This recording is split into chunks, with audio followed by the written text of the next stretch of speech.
Büyük Vatan Soğuşu veteranı Rahim Şeyhedinov әлеге юбилей чарасының шақырылу мөхтәрәм қонағы. Рахим аға 1943 елны сугышка китә. Икенче Белоруссия фронтында разведчик булып хезмәт итә. Сугыш аның өчен 1947 елда гына тәмамлана. Рәхмәт яусын, яшән өчен, уважай иткән өчен. Ветераннар исеменнән рәхмәт. Дөньяда тыныч булсын, сугыш булмасын. Тынчыныч яшик.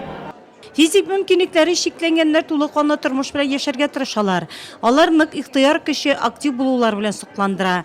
Үз куллары белән матурлык тудыручыларның кул эшләнмәләреннән күргәзмәне һәркем гаҗәпләнеп карады. Шулпанны Сария Гибадуллина бәйләгән розаларга кунаклар да сокланды. Балаларга тапышкалар бәйләдем. Монда шапкалар бар, аяк киемнәре дә бар, мунчаласы да бар. Барсы да бар. Үзем бөтенесен үзем тегәм, үзем бәйлим. Икенче группа инвалид Вера Козлова шиккән картиналарга карап табигатьнең төрле ел фасылын күзәтергә була. Хәзер чигелешләре аша язны сүрәтләргә тотынган ул. Бисер белән 54 хаш шиккән Вера Алексеевна хәзер пейзажга күчкән. Вышивать начал давно, лет 10 уже. Шигү эшләре белән күптән 10 ел элек шөгыльләнә башладым. Хәзер исә зуррак күләмле әйберләрне шигәм. Соңгы вакытта бисер белән эшлим. Әлегә 2 генә картинаны чиктем. Минем буыннарым сызлый. Аңа карамастан районда үткәрелгән барлык күргәзмәләрдә катнашам. Шигә башлагач буыннар сызлауы да онытыла. Без китапханәгә йөрибез. Анда безнең түгәрәк эшли. Это мне стимул дает дальше там что-то делать. Районда 7000-гә якын инвалид исәпләнә. Нәкъ менә бу категориягә керүчеләр тулы канлы тормыш белән яши.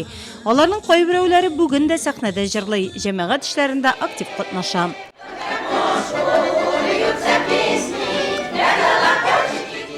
Районда ветераннар советы иҗтимагый оешмасы 1980 елны оеша. Сугыш ветераннарына ярдәм итү йөзеннән барлыкка килә ул. Кичәдә шул еллар эчендә оешманы җитәкләгән шәхесләрнең исемнәре атап үтелде. Тантаналы чара сугыш ветераннарын хөрмәтләүдән башланды. Район һәм шәһәр башлыгы Равил Кузюров юбилей уңаеннан аларга истәлекле бүләкләр тапшырды. Не только 35 лет живет наше движение, оно жило всегда и будет жить в будущем.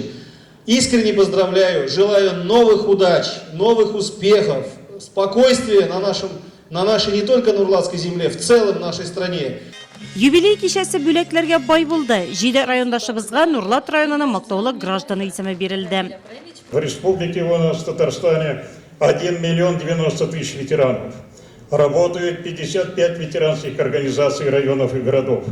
Работает, 3000 первичных организаций в шаговой доступности для ветеранов. 2011 елның мартыннан Нурлат районы ветераннар советы иҗтимагый оешмасын Разия Садретдинова җитәкли. Юбилей уңаеннан бөтен Россия ветераннар советы күкрәк билгесенә лаек булды ул. Оешманың эшчәнлеге киң кырлы. Сугыш ветераннарының иләрендә булып, аларга булышу, вафат булучыларның каберләрен чистарту, урамнарда истәлек такталарын яңарту кебек эшләрне оештырып йөри алар. Без бик җиңүнең 70 еллыгын 70 ветеран белән каршы алсак, менә бит ул тормыш дәвам итә. Сугышта алган яралары белән күбесе вафат булды. Бүгенге көндә 61 сугыш инвалиды һәм ветераны санда тора. Без алар белән һәр вакытта аралашабыз. Районда үткән бөтен чараларга чакырабыз һәм аларның һәр вакытта да урыннары түрдә.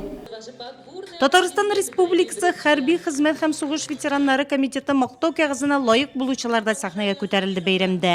Әлеге оешманың рәхмәт хатлары тапшырылды. Кичәдә Көньяк, Көнчыгыш һәм күрше районнары ветераннар советы иҗтимагый оешмасы рәисләре дә катнашты. Тантаналы чара җыр, музыка, биюләр белән үрелеп барды.